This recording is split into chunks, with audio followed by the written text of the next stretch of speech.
¿por qué no nos cuenta cómo fue esta historia? ¿En qué punto llegó la justicia a tomar esta decisión? Bueno, esta es una historia larga, se remonta ya a ocho años. En el año 2012 yo había estado en un par de cárceles en Colombia donde encontré a dos ex paramilitares que sostenían haber participado en la conformación de un grupo armado ilegal en una hacienda perteneciente a los hermanos Álvaro y Santiago Uribe, y transmití esas declaraciones en forma de video a la entonces fiscal general de la Nación, la señora Vivian Morales. A raíz de esto se vinieron sucediendo una serie de hechos que desembocaron en una denuncia penal que instauró el entonces expresidente, no era todavía senador, Álvaro Uribe, en mi contra. Una denuncia que ha tenido pues un desarrollo cada vez más grande y se convirtió pues en un pleito judicial enorme en el cual Uribe llevó 22 testigos que yo sostengo son falsos testigos para intentar producir una condena en mi contra. La Corte Suprema de Justicia colombiana hizo una investigación muy rigurosa durante todos estos años y en 2018 decidió absolverme por estas acusaciones, pero inmediatamente después, dado que había que hacer una apelación de esta decisión, nosotros detectamos que había una nueva actividad para provocar nuevos falsos testimonios en mi contra y por eso se produjo esta investigación que nos ha traído hasta aquí. En el día de ayer, como se sabe, la Corte Suprema encontró mérito para privar de la libertad al expresidente. Senador, déjeme usar la expresión que en México utilizamos, no sé en Colombia, pero digamos que aquí el expresidente, en ese momento senador, perdón, el expresidente, todavía no senador, Álvaro Uribe, fue por lana y salió trasquilado. El efecto fue boomerang, es decir, él fue por usted a denunciarlo, él lo acusó a usted de manipular testimonios y lo que resulta de todas estas investigaciones es que presuntamente el que lo hizo fue él. Sí, exactamente esa misma expresión existe en Colombia. Fue por lana y salió trasquilado. Exactamente, ese método había funcionado con relación a otras figuras políticas y también a magistrados o exmagistrados de la Corte. No es la primera vez que Uribe intentaba a través de estos métodos de acabar con una serie de denuncias y en esta oportunidad pues lo que hubo fue una investigación muy seria de la Corte Suprema. Como había tantos testigos, la Corte optó por desarrollar una actividad investigativa muy seria. Se hicieron una serie de interceptaciones de comunicaciones con la debida orden judicial y en esas conversaciones telefónicas y en muchas otras investigaciones que hizo la Corte se reveló que había suficientes elementos, no solamente para considerar que yo no era responsable de estos hechos, sino que había una serie de actuaciones muy sospechosas y realmente dignas de una investigación como la que se está haciendo hoy. Déjeme detener en esta parte que me parece muy importante de la experiencia colombiana. Usted está hablando de que la propia Suprema Corte de Justicia, el máximo tribunal de justicia de su país, es quien realizó las investigaciones. Es decir, en Colombia está esta realidad, que no es la misma realidad en otros países, que el máximo tribunal de justicia determina las investigaciones, incluso por orden judicial, puede intervenir comunicaciones, puede realizar las diligencias necesarias para saber, como si fuera una suerte de mezcla de fiscalía, corte a la vez. La Corte da las órdenes, pero obviamente aquí el organismo que las ejecuta es la Fiscalía. Ahora, ¿por qué en este caso Uribe, que eh, en otros procesos no había tenido investigaciones que pudieran llevar a resultados, pues fue objeto de esta actividad investigativa que sí ha mostrado resultados? Bueno, por la sencilla razón de que en este caso no es la Comisión de Acusaciones de la Cámara de Representantes la que hace esta labor de acusación, sino a Uribe lo investigan ya no por ser expresidente, sino por hechos que acontecieron siendo senador de la República y por eso fue posible avanzar hasta este punto. La Corte Suprema ha mostrado ser un tribunal muy serio.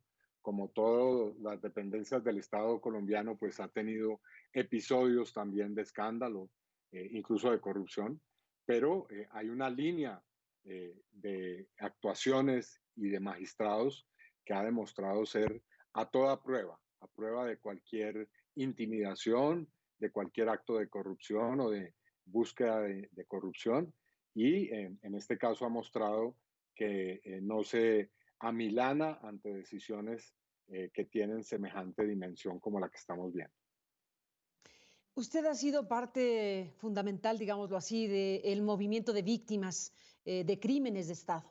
Esa es una situación muy importante para subrayarla en esta conversación porque usted forma parte de aquellos que han dado una batalla para que los crímenes cometidos desde el Estado en un país como Colombia, que ha tenido esta complejidad tan fuerte en las últimas décadas, más de 50 años, usted ha protagonizado o sido parte activa de este movimiento para que los crímenes que desde el Estado colombiano se han cometido no queden impunes. Por eso el tema de los paramilitares.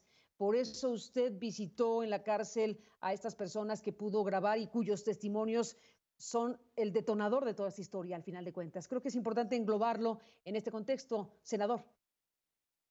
Sí, eh, yo he desarrollado una actividad por más de, bueno, prácticamente un cuarto de siglo en este acompañamiento a víctimas. Bueno, y mi propio caso personal, mi padre fue asesinado por agentes del Estado y por paramilitares.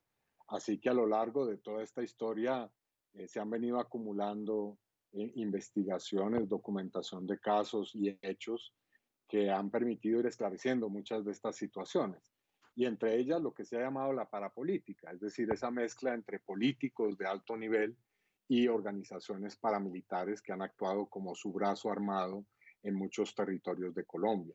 Esas acusaciones se han ido convirtiendo en investigaciones judiciales y en sentencias. Hay que recordar que la Corte Suprema condenó hace unos años a 70 congresistas colombianos por esa clase de vínculos y por eso es que la Corte ha mostrado ser un tribunal que, como lo decía, no se intimida ante decisiones que tienen una trascendencia nacional. Sin duda estamos frente a una corte pues bastante independiente por lo pronto del poder político actualmente gobernando, porque al final de cuentas hay que destacar que el actual presidente, Iván Duque, pues está directamente asociado al expresidente Álvaro Uribe. Él mismo declaró en un tuit que reconocía la inocencia de quien está siendo procesado. Y lo dice como presidente de Colombia. Entonces, bueno, ahí creo que hay un tema importante que me imagino será motivo de discusiones en Colombia. Iván. Sin duda lo está haciendo, porque eh, el presidente es un jefe de Estado, no puede ser un día jefe de Estado y al día siguiente defensor de oficio de su mentor político. Le hemos exigido que mantenga el respeto al Poder Judicial, que no intervenga en las decisiones de la Corte Suprema como lo está intentando hacer. Ahora, esto es comprensible. El presidente Duque viene de un partido político que tiene como su jefe supremo y su caudillo, hay que decirlo en esos términos, al expresidente Uribe.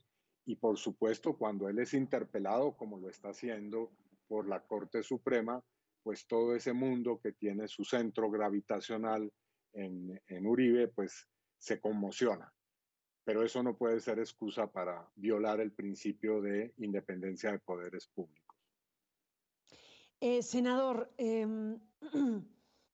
¿qué alcance tienen las acusaciones en contra del expresidente Álvaro Uribe? Claramente por haber sido partícipe o conocedor presunto de estos falsos testimonios en una lista de 22 testimonios que usted afirma todos son falsos. Además de eso, que ya es suficientemente grave, la investigación alcanza, las acusaciones alcanzan todavía, alcanzan para investigar o para imputar en relación a la propia vinculación paramilitares políticos paramilitares familia Uribe, paramilitares Álvaro Uribe? ¿Es hasta No, allá en la este caso investigación? no. En este caso no, porque este caso se circunscribe a dos delitos, como usted bien lo recuerda, pues al intento o presunto intento de sobornar a una serie de testigos con un propósito, el de engañar a los jueces, lo que se llama en Colombia fraude procesal, como se dice, en un concurso homogéneo y sucesivo, es decir, es un delito muy complejo, pero no está conectado con otros delitos que están en otras investigaciones que adelanta algunas de ellas la propia Corte Suprema. Lo que puede ocurrir a raíz de esta situación que se está dando es que pues se produzcan otras investigaciones y se desaten otras pesquisas que han estado por mucho tiempo de alguna manera guardando una especie de parálisis o de calma. Así que esta investigación puede convertirse en el comienzo de una larga historia judicial en la que se examinen otras responsabilidades del expresidente Uribe.